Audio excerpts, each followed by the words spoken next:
gobierno que ofrezca una información sobre aspectos determinados. En segundo lugar, los de orientación política, en la cual esa labor de fiscalización va a ser o va a venir acompañada de una valoración que la Cámara va a realizar diciendo o marcando, por así decir, las pautas, las líneas maestras, los grandes objetivos de la acción del Estado que el gobierno tiene que perseguir. Y en su caso, pues si procede reprochando o criticando o llevando a cabo una valoración de en qué medida el gobierno no está siguiendo esos objetivos. Pero esos instrumentos de orientación política, dentro de esa gran función de control, van también orientados a ese marcar esos objetivos o grandes finalidades del Estado. Y en tercer lugar es lo que llamamos control en sentido estricto. ¿Por qué? Porque los instrumentos de control en sentido estricto, aunque en realidad, como vamos a ver, pues también van a implicar obtención de información, etcétera, pero son los que tienen como objetivo prioritario, por encima de cualquier otro, llevar a cabo esa fiscalización, ¿no? Esa valoración, ese sometimiento del gobierno a esa labor fiscalizadora de las Cortes Generales del Congreso y del Senado. Bien, una vez explicado brevemente cada una de las tres categorías, vamos casi a enumerar, porque tampoco podemos dedicarnos a un estudio exhaustivo de cada uno de ellos, los instrumentos que la Constitución reconoce en cada, bueno, la Constitución y, como digo, los reglamentos del Congreso y del Senado, en cada uno de esos apartados. Comenzando por lo que sería la información. La información se lleva a cabo sobre todo a través de comparecencias de los miembros del gobierno en la Cámara, bien sea en el Pleno o bien sea en las comisiones. Esas comparecencias en el reglamento del Congreso se regulan tres instrumentos, ¿no?, de este tipo, ¿no?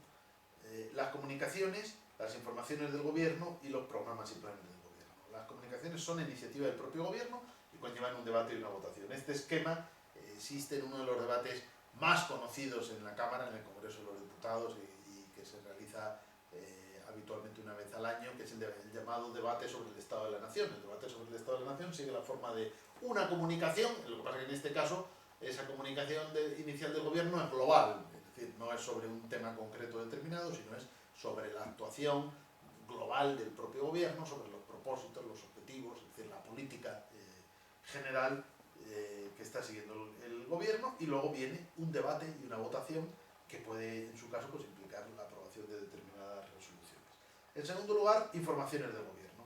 Estas pueden ser a iniciativa de los propios miembros del gobierno, pero también de la mesa, de la comisión o de la junta de portavoces, y aquí, tras esa información que el gobierno va a ofrecer, van a intervenir los representantes de los grupos preguntando aspectos concretos sobre esa información, cualquier tipo de declaración, etc.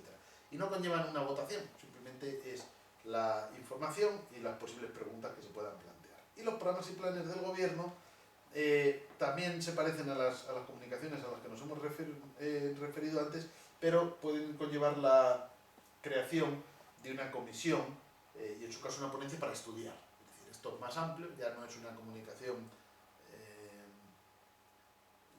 concreta, sino que pues, normalmente va, o más que más amplio, más complejo, diríamos, ¿no? Y por lo tanto se puede requerir una comisión para su estudio. En el reglamento del Senado se regula pues, de manera similar comunicaciones e informes del gobierno que van a conllevar intervención de los grupos parlamentarios y en principio no conllevaría votación, pero a raíz de las intervenciones los grupos pueden proponer una moción y entonces si hubiera una moción esta va a ser objeto de votación.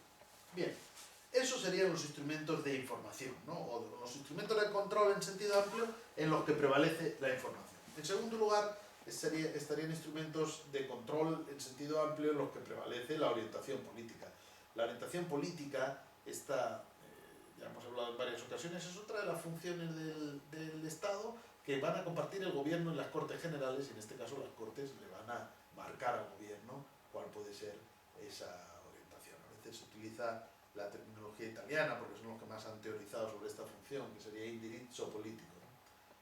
Bueno, es una función, como digo, propia del Parlamento, pero que en alguna medida va a compartir con el propio gobierno. ¿Y ¿cuáles son los instrumentos? Pues los instrumentos son las proposiciones no de ley en el reglamento del Congreso y las mociones en el reglamento del Senado. En realidad, aquí lo que va a implicar es un pronunciamiento de la Cámara que va a conllevar una valoración de unos fines determinados y en su caso del cumplimiento de esa finalidad, es decir, va a marcar los objetivos y va a señalar en su caso el gobierno tiene que perseguir estos objetivos, o en su caso también puede incluir una valoración sobre el grado de cumplimiento de determinados objetivos que se hayan marcado previamente, es decir, el gobierno no ha hecho esto y esto otro en esta materia determinada, o se insta o la terminología a veces ya es muy variada, ¿no?, del tipo de resoluciones que se aprueban. Se puede decir se insta, se exige, se requiere al gobierno para adoptar las medidas necesarias para la materia, en cualquier materia, ¿no? Bien, en el reglamento del Congreso estos instrumentos, este tipo de resoluciones, se denominan proposiciones no de ley. Se suele abreviar con la sigla PNL. A diferencia de las proposiciones de ley, que son iniciativas, como sabemos, de la propia Cámara, con una propuesta de texto legislativo, aquí son iniciativas de la propia Cámara con una propuesta de un texto no legislativo. Es decir, no se propone aprobar una ley, pero sí se propone aprobar una resolución. La pueden presentar los grupos, también son susceptibles de enmiendas, se produce un debate y al final se vota, y si se aprueba, pues queda aprobada como proposición no de ley, que al final sería un acto del Poder Legislativo sin valor de ley y por lo tanto, por cierto, susceptible, como veremos, de recurso de amparo directo. Bien, en el reglamento del Senado reciben el nombre de mociones directamente y pueden consistir pues, en una petición al gobierno de una declaración o el envío o pedirle al gobierno que envíe un proyecto de ley a las Cortes o una deliberación de la Cámara sobre una cuestión determinada o sobre un texto también sin carácter legislativo, porque si no, pues obviamente sería un texto de otra naturaleza. Bien, todo esto está regulado en el reglamento del Senado. Como vemos aquí, este tipo de función de orientación política cambia la terminología en el Congreso y el Senado, ¿no? Proposiciones no de ley en el Congreso y mociones. Y por último, bueno, no por último porque luego están ahí las comisiones de investigación a las que nos referiremos con cierto detalle porque tienen importancia, pero como categoría la tercera sería la de control en sentido estricto, es decir, instrumentos de control que aunque también puedan conllevar una cierta función sobre todo de información, porque vamos a ver que al final también consisten en pedirle algún tipo de información al gobierno, pero aquí prevalece la función, si queremos, fiscalizadora. Estas son sobre todo las preguntas y las interpelaciones. Tienen una importancia esencial, una grandísima importancia. Comenzando por las preguntas, se refieren siempre a un objeto concreto y determinado. La pregunta tiene que ser breve, concisa y referirse a datos o a circunstancias concretas que se piden a cualquier miembro del gobierno. Existen varias categorías de preguntas.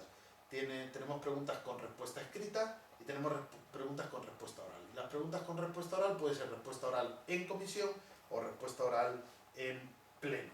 Estas son aquellas a las que se les quiere dar una mayor trascendencia política y conllevan un debate parlamentario entre quien formula la pregunta y el miembro del gobierno a quien se le formula la pregunta, con tiempos muy cortos, ¿no? Pregunta, respuesta, réplica, dúplica, con tiempos muy breves, por lo tanto esto es muy dinámico.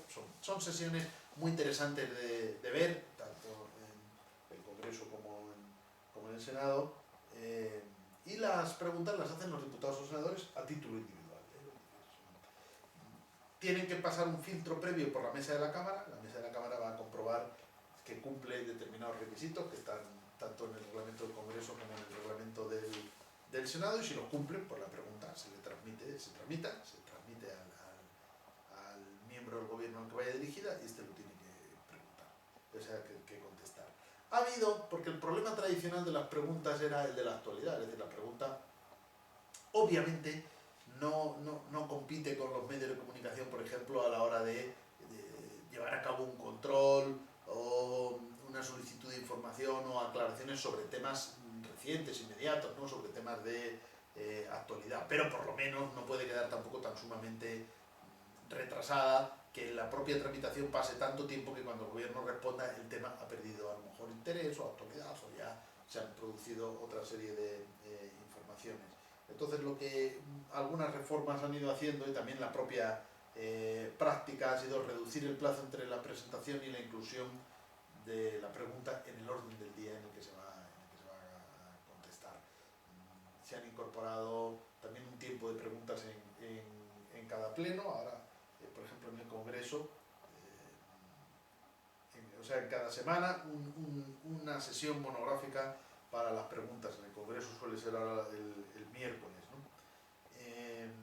Y también se establecen determinadas prioridades según la urgencia, etcétera, para su inclusión en el orden del día. Eso en cuanto a las preguntas. Las interpelaciones son un poquito más complejas que las preguntas, aunque formalmente tengan una formulación o un formato similar, pero ya no se refieren a un objeto tan concreto, sino a los propósitos, a los motivos de la política del Ejecutivo en cuestiones sectoriales, pero de cierto alcance general, ¿no? La interpelación se sustancia ante el Pleno y tiene una dinámica similar a la pregunta, pero con tiempos un poco más largos, ¿no? Pueden ser hasta de 10 minutos en las intervenciones del interpelante y del miembro del gobierno al cual se interpela. Pero la gran diferencia con las preguntas es que en una interpelación, tras las réplicas, o sea, tras la pregunta, la respuesta, réplica, dúplica, pueden intervenir otros representantes de otros grupos parlamentarios para pronunciarse sobre esa misma cuestión, e incluso una interpelación puede dar lugar a una moción. Entonces, si como resultado de esa interpelación se propone una moción, tendrá que votar el Pleno. Por lo tanto, en las interpelaciones podemos decir las intervenciones, para marcar la diferencia con las preguntas. Intervenciones más largas, mayor debate, en la medida que no solamente es entre el que interpela y el miembro del gobierno, sino que hay una participación de otros miembros, de los portavoces, en realidad, de los grupos parlamentarios, y posibilidad de una moción con votación. Bien, a diferencia de las preguntas que son individuales, las interpelaciones, aunque realmente también van a ser individuales, pero hay unos cupos que se van a distribuir entre los distintos grupos parlamentarios. La verdad que esto en general no favorece mucho a la oposición, porque al final el grupo que apoya al gobierno suele ser el grupo mayoritario y por lo tanto va a tener un mayor margen para las interpelaciones. En las preguntas pasa a veces un poco igual, ¿no? Demasiadas preguntas proceden del mismo grupo que apoya al gobierno y normalmente en este caso estas iniciativas, es decir, en general las iniciativas de control en sentido estricto, deben quedar o deberían quedar más en manos de la oposición, ¿no? Esto y la actualidad son siempre los retos, la actualidad sobre todo para las preguntas, los retos que hay que buscar en la regulación, y yo creo que esto tendría que hacerse de una manera más clara, dando un margen más amplio a la oposición que al grupo que sustenta el gobierno. Es verdad que en los últimos años la composición de la Cámara ha sido mucho más abierta, más plural, el grupo que apoya al gobierno no ha tenido mayoría absoluta y por lo tanto se puede considerar que hay más diputados de la oposición que del grupo que apoya al gobierno, pero el grupo del gobierno sigue siendo mayoritario, y es cierto que los instrumentos de control en manos del grupo que apoya al gobierno muchas veces no persiguen una verdadera fiscalización. Es decir, se hace la pregunta o se formula la interpelación, pero en realidad ya se sospecha o se sabe la respuesta. Se hace una pregunta, vamos a decir, fácil, o una pregunta en la cual el gobierno se puede lucir, en la cual se puede plantear una cuestión que para el gobierno puede responder de una manera fácil y quedando muy bien, incluso a veces, según más o menos conocido, a veces desde los propios ministerios se facilita a los diputados o a los senadores del grupo que apoya al gobierno aquella pregunta que desean recibir para contestar y como digo, lucirse, ¿no? O hacer una respuesta que vaya a resultar muy satisfactoria.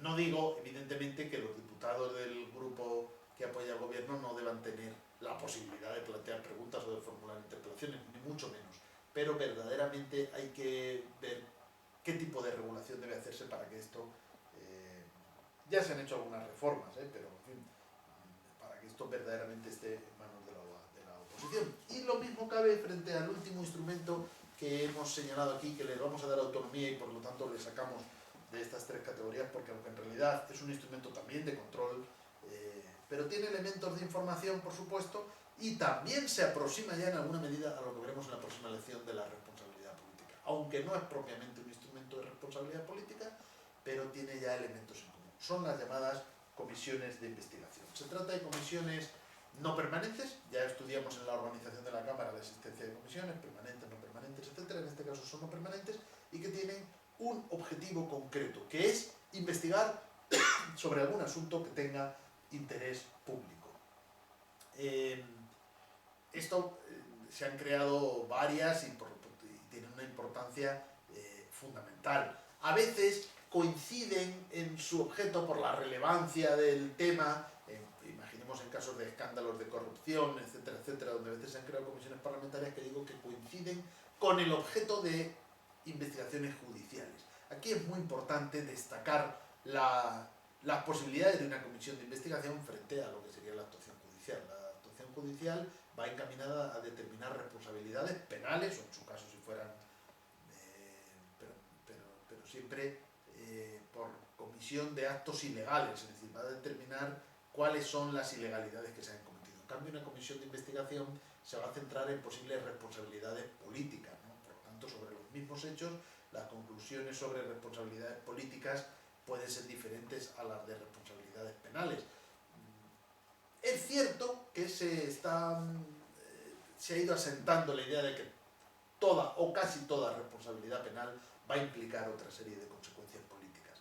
Pero a la inversa no existe esa relación, es decir, puede haber actos que no se consideren reprobables penalmente, tal vez porque se aplica el principio de presunción de inocencia o imaginemos el principio de prescripción, es decir, bueno, hubo una comisión de actos presuntamente delictivos pero han prescrito. Pero las responsabilidades políticas ahí podrían existir, por lo tanto la comisión de investigación, aunque a veces pueda ir en paralelo a la actividad judicial, no se debe ni entrometer una con la otra ni confundir los planos, ¿no? Los planos de la exigencia de responsabilidad. Bien, en España las comisiones de investigación se pueden crear tanto en el Congreso como en el Senado, están reguladas en la Constitución, en el artículo 76, apartado 1, y luego en los reglamentos del Congreso y Senado. Para su constitución hace falta la aprobación por mayoría. La propuesta